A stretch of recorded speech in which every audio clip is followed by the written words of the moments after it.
Hey everyone, welcome back again. आज हम discuss करेंगे करंट अफेयर का एक और इम्पॉर्टेंट टॉपिक जो कि है very important organ of UN. Previous video में हमने डिस्कस किया था अबाउट यूनाइटेड नेशंस और मैंने बोला था कि मैं सेपरेट वीडियो बनाऊंगी on all the organs.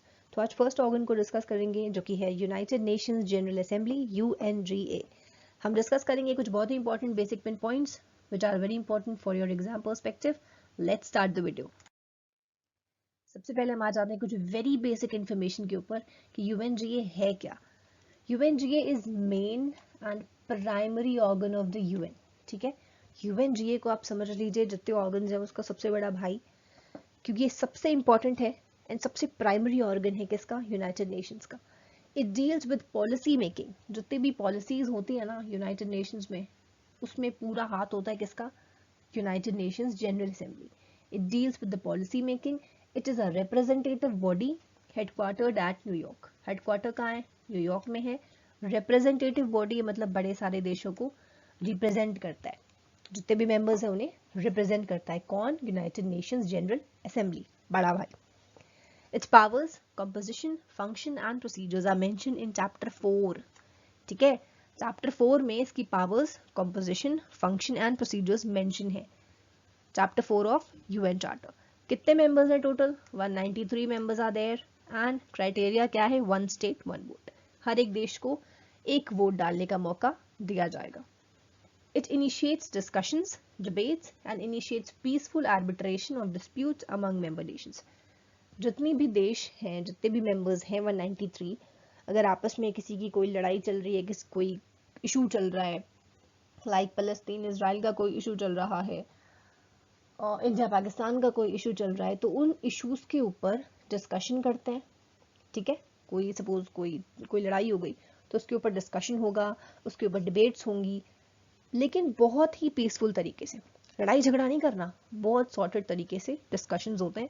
And क्या किया जाता है, very peaceful arbitration of disputes का सोल्यूशन निकाला जाता है जितने भी मेंबर नेशंस हैं। सेशन कब कब मिलते हैं ये लोग मिलते हैं सितंबर टू दिसंबर एनुअली। हर साल सितंबर के महीने में मुलाकात होती है यूनाइटेड नेशंस जनरल असेंबली की। प्रेसिडेंट कौन है यूएनजीए का, president is mister Shahid Abdullah. He is from Maldives. Maldives के फॉरेन मिनिस्टर थे ये, अब क्या बन चुके हैं, यूएनजीए के प्रेसिडेंट। एंड इनको वोट किया था इंडिया ने। ठीक है, जब वोटिंग हुई थी इनके प्रेसिडेंटशिप की। Secretary general of the UN is appointed by UNGA. United Nations के सेक्रेटरी जनरल कौन है, मैंने आपको प्रीवियस वीडियो में बताया था, मिस्टर एंटोनियो गुटेरेस। तो उनका अपॉइंटमेंट कैसे होता है, सेक्रेटरी जनरल ऑफ यूएन का अपॉइंटमेंट होता है बाय यूएनजीए। सोचिए इतनी बड़ी बात है, यूनाइटेड नेशन जनरल असेंबली ही करती है अपॉइंट सेक्रेटरी जनरल को, किसके रिकमेंडेशन के ऊपर, on the recommendations of UNSC. और क्या करती है, elects non permanent members of, non permanent members कहाँ पे होते हैं, हमारी यूएनएससी में, उन्हें भी इलेक्ट करती है। एंड आईसीजे जजेस, इंटरनेशनल कोर्ट ऑफ जस्टिस जो है, which is also one of the main organ of United Nations family, उसके जजेस को भी अपॉइंट करता है कौन, यूनाइटेड नेशंस जनरल असेंबली। ठीक है, तो अपॉइंटमेंट वाला काम यूएनजीए करता है।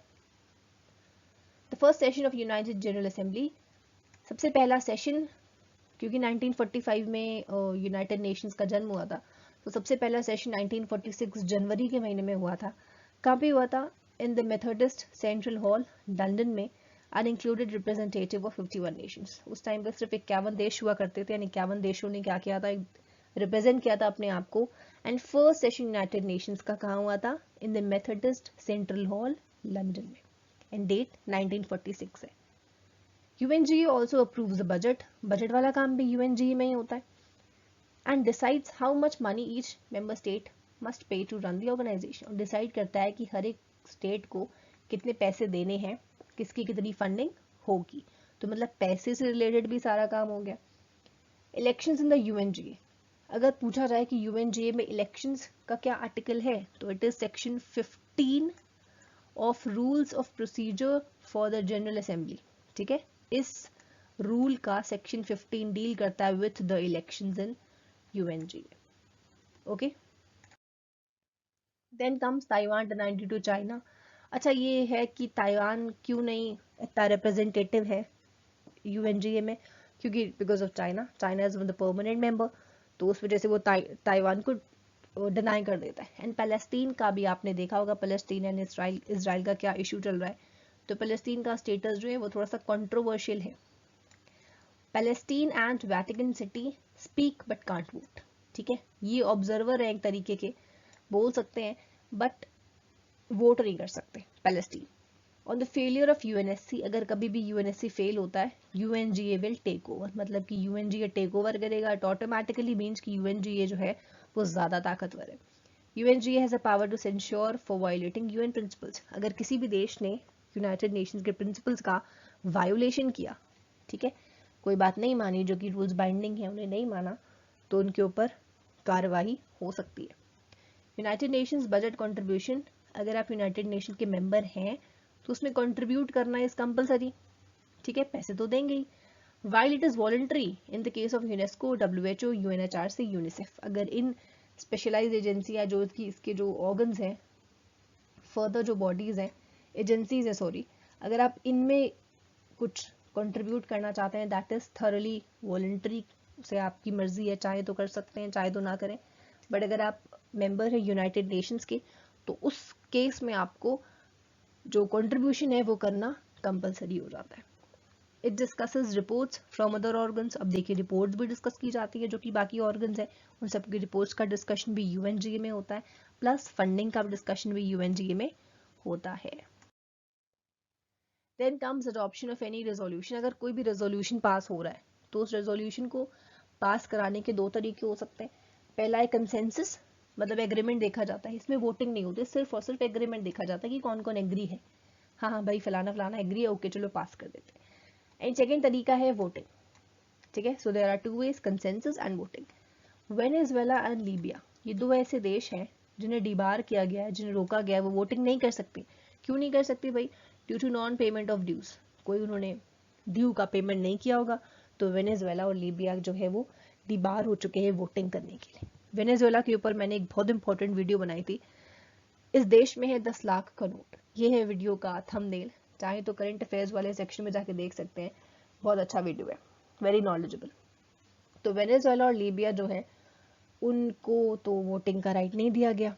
ये क्यों, कहाँ पे मेंशन है कि अगर कोई पैसे ना दे तो उसे हम डिबार कर सकते हैं? It is mentioned in article 19 of UN charter, 2 साल के लिए डिबार कर सकते हैं, ठीक है।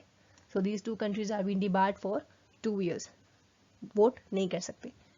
इन 1942 it promulgated UDHR, universal declaration of human rights, 1948 में प्रोमलगेट किया गया था।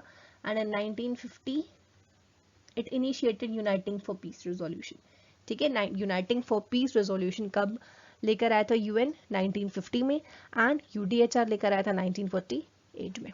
ये जो मैं आपको पॉइंट्स बता रही हूँ ना, these points are very important. ये वन लाइनर्स जो है ना, बड़े सारे क्वेश्चंस आपके एग्जाम में पूछे जाते हैं एंड बहुत फ्रीक्वेंटली पूछे जाते हैं, तो प्लीज प्लीज प्लीज आप याद करते चले एंड समझते चले हर एक चीज को। 2000 से 2015 तक मिलेनियम डेवलपमेंटल गोल्स थे, एंड सस्टेनेबल डेवलपमेंटल गोल्स कब से कब तक हैं? 2015 से 2030 तक, ठीक है। Okay, then comes, okay, so thank you everyone for watching the video. अगर आपको पसंद आया हो तो you can like, share, subscribe कर सकते हैं चैनल को। If you are on Facebook you can like Economics Hub, एक पेज है उसे लाइक कर सकते हैं for all updates. If you are on Telegram you can join Ayushi Sharma Education for all PDFs, जो भी मैं पढ़ाती हूँ वहां पर जाके नोट्स के फॉर्म में शेयर कर देती हूँ। तो आप अगर टेलीग्राम चैनल को ज्वाइन करेंगे तो it would be very beneficial, notes भी मिल जाएंगे एंड वीडियो से भी समझ में आ जाएगा। So these points are very important, and हर एक ऑर्गन के ऊपर ऐसे ही वीडियो आते रहेंगे। अगर आपको पसंद आया हो तो प्लीज सारी की सारी सीरीज को जरूर वॉच करिएगा। These one liners are very important for your exam, trust me. सवाल बहुत बार आ जाता है कि हेडक्वार्टर क्या है या फलाने का आर्टिकल क्या है, तो ऐसे क्वेश्चन रिपीट हों एंड वन लाइनर्स में स्पेसिफिकली। और आपको तो पता ही है कि यूपीएससी में आपके ऑप्शंस कितने खतरनाक तरीके से होते हैं, तो आप ट्रैप ना हो। For that you should have to learn all these things. Okay, thank you again and may God bless you all.